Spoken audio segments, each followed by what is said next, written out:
My man Norman Osborn, dog. First of all, General Public is tired of him. You're tired, really? Really? You tired of Norman Osborn because you've seen so damn much of him. He's just tiring, right? I mean, the Joker, we see him every freaking 4 years. It's a new Joker. Here's the Joker. Oh my God, that clown, Prince of Crime, with his laugh. But we're not tired of that. We're tired of the Green Goblin. Now, I understand. The reason for this is because of the way that the character has been handled in media. The Joker is like this larger than life thing. He's like an idea. He's like a title. Like how Batman, Iron Man, Superman, Spider-Man is. These are like titles. These are ideas. These larger than life ideas. That's how the Joker is. The Joker is this thing, this entity. But the Goblin, the Green Goblin, Norman Osborn, is like a villain. He's a villain. He's a rich man who went crazy. That's who Goblin is. No. Norman Osborn, us fans know, comic book fans know, Norman Osborn is that deal, okay? Norman Osborn told Iron Man, don't talk to me. Get out of my office. Like, Norman Osborn is that business, okay? And if you've been watching my channel for a long time, you know I've been talking about, Norman Osborn is gonna be the villain for the next phase of the MCU. He needs to be, and he will be, and guess what? Spider-Man ain't in the MCU. So what does that mean? Oh, I have a little bit of an idea, a little bit of something, but it's really early because in actuality, nothing is concrete. Everything is still up in the air in general, because if you notice, they have not announced a Spider-Man 3. Now, Sony, let me tell you, they be like, so we filming Spider-Man 2 this week. Guess what, y'all? Spider-Man 3 is coming out, though, and 4, and 5, and we gonna have a movie about his mama when she was walking down the street and she stepped on a crack and broke her mama's back. So we gonna do this whole thing, like, y'all, and then we gonna have a cartoon about Spider-Man when he left his clothes in his laundry bag and it created all this bacteria, and it's a story about the bacteria too, because we just telling all the Spider-Man stories. That's what Sony normally does. But with this, when they say, y'all, dog, we got Far From Home. Hey, we re-releasing Far From Home. Like what? Why haven't you announced Spider-Man 3?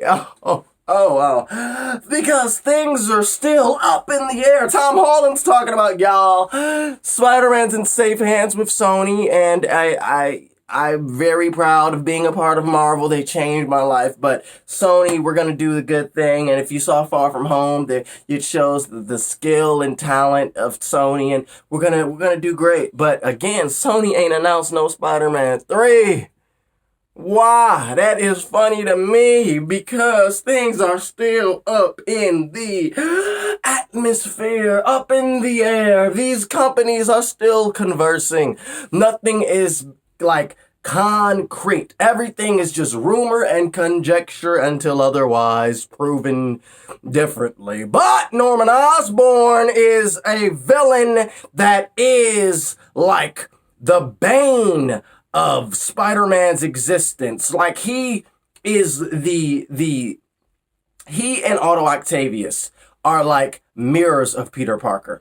Mirrors. The Otto Octavius is Peter Parker, but corrupted with power. Norman Osborn is Peter Parker, but corrupted with, like, ego.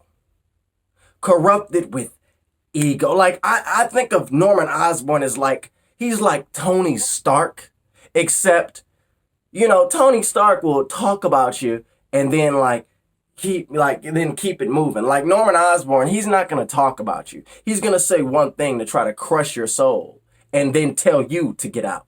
like tell you to keep it moving. Like that's Norman Osborn. But Norman Osborn is like this villain that is obsessed with Spider-Man. He's obsessed with him. And he is like arguably the arch nemesis to Peter Parker. I mean, you could go Doc Ock, you could go Venom, but ultimately, for me, two characters that are the arch nemesis, Spider-Man, Venom, and Green Goblin. And I would argue Green Goblin has had a huge impact on Spider-Man's life.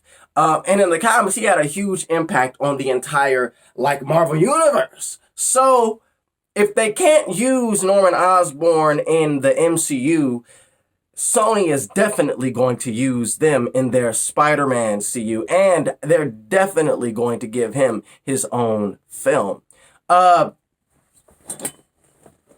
do you handle Norman? How do you give Norman his own film? How do you make Norman an idea like the Joker? How do you do this?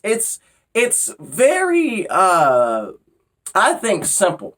I think you need to present Norman from the perspective of him not being bad. And now, I know what you're thinking. Wait a minute, that is not at all what they've done with the Joker. Like they've given the Joker these fantastical stories, or the Joker, the clown paint, all of it. It just is all so iconic that it goes with who the Joker is and goes with the public perception of the Joker. It's not like he's not evil. Like everybody knows the Joker is evil. Yes, but people can identify with the Joker because he has that edge of madness, and I don't want Norman Osborn to mirror the Joker. I instead want people to, I think people should appreciate Norman Osborn for the type of person he is. He's very, although a complete like douche, he's very unapologetically him. Like, for example, the reason why some people like the United States President Trump, he's very unapologetically him, you know, and that is, I think, something that could translate to Norman Osborn. I'm not trying to be political. I'm just talking about the personality aspect and the way that he should be shown. He should be unapologetically him, and he should also be human. He should be very human, extremely human. Norman Osborn is a very flawed human being. He has a son who he bullies because he believes his son ain't living up to his work, living up to his vision of what his son should be. Of where, if Norman Osborn was his father, if Norman was his own father, he would love to have been in the situation that Harry was in. He would have really taken advantage of that, but Harry ain't doing that.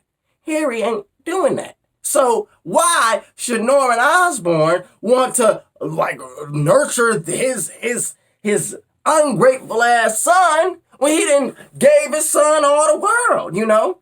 I think the audience should understand that it should be more than Norman Osborn is a dick. You know, he's a mean father, an abusive father. It should be way more than that. And it should also be Norman Osborn ain't no run-of-the-mill dude. This guy is a heavy player on the planet, meaning he has money, meaning his company is investing in other companies, meaning his company is invested like in by the government, like he's working with the government. There should be this whole thing where Norman is this huge player. Now in the movies, do you incorporate Harry Osborn? Do you incorporate all of these other characters that are known and are part of the Spider-Man mythos? And yes, of course you do. Why wouldn't you? Norman Osborn is directly related to Harry Osborn, and he is directly related to Peter Parker in that aspect, and that is the comics. Now, this is something that is kind of interesting. In Far From Home, Flash, you know, where is my, did he say, is my mother coming, or is my father coming? I think he said, is my mother coming? I don't know what he said, but some people were like going to the place of, what if Flash is like this universe's Harry? Now, I think that's rather interesting, having like Flash Osborn. That's very interesting and something that people aren't expecting. But I think if they go that route, they're going to go a different way with it. They're not going to change Flash's last name.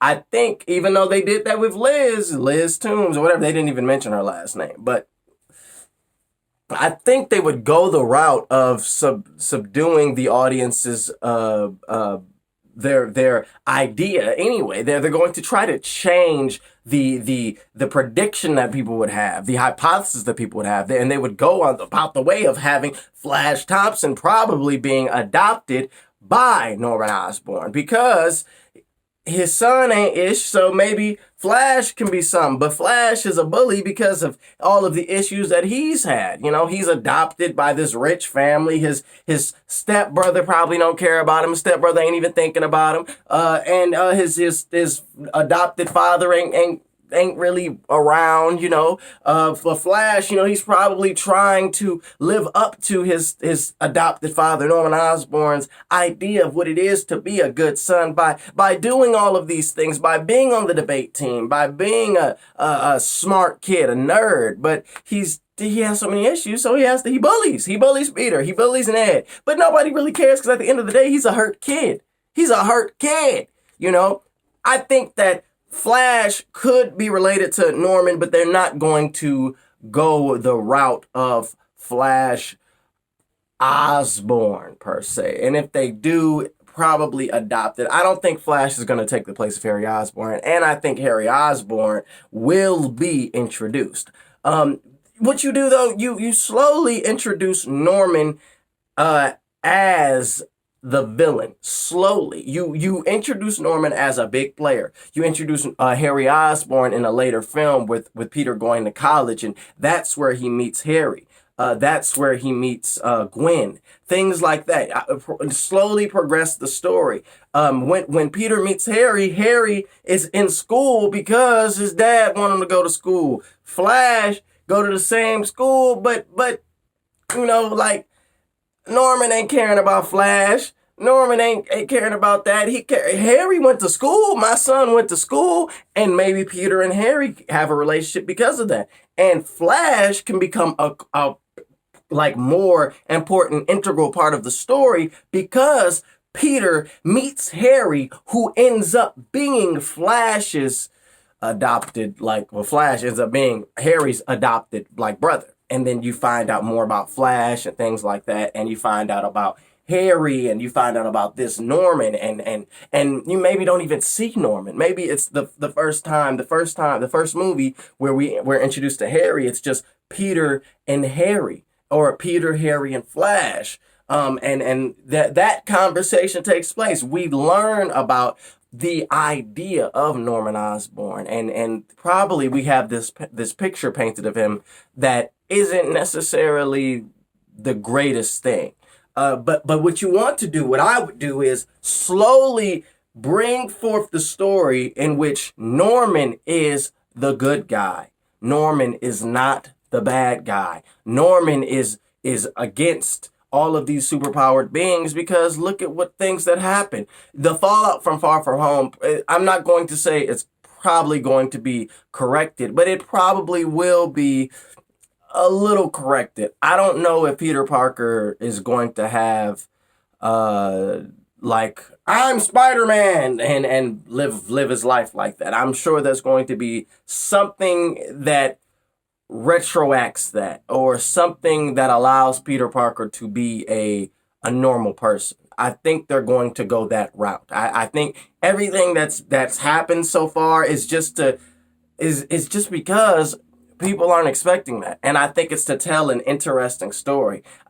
You use Craven in the third movie and you continue that, but I don't think Peter Parker's life is going to be ruined because of the fact that Norman Osborn or because of the fact that Peter's, identity has been given out to the world. I think that they're going to change something. But what I would ultimately do with Norman is introduce him subtly.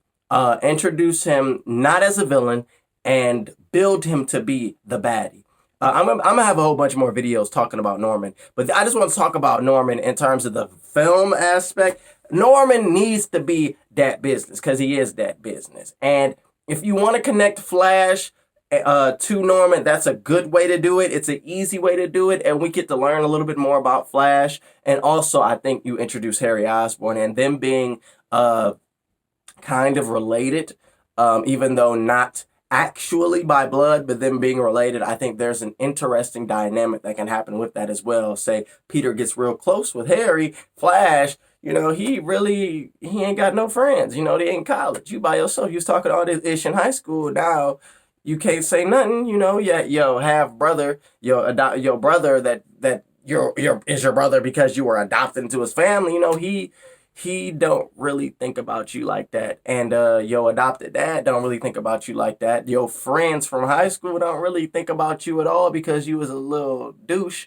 I think there's something to be said with all of it. I think there is a cohesion, a connection that can come out of everything that people aren't thinking about and will be surprised by. I'm really interested, and I'm hopeful that we're going to see a dope Norman Osborn story because Norman Osborn is that ish, and he should be treated as such.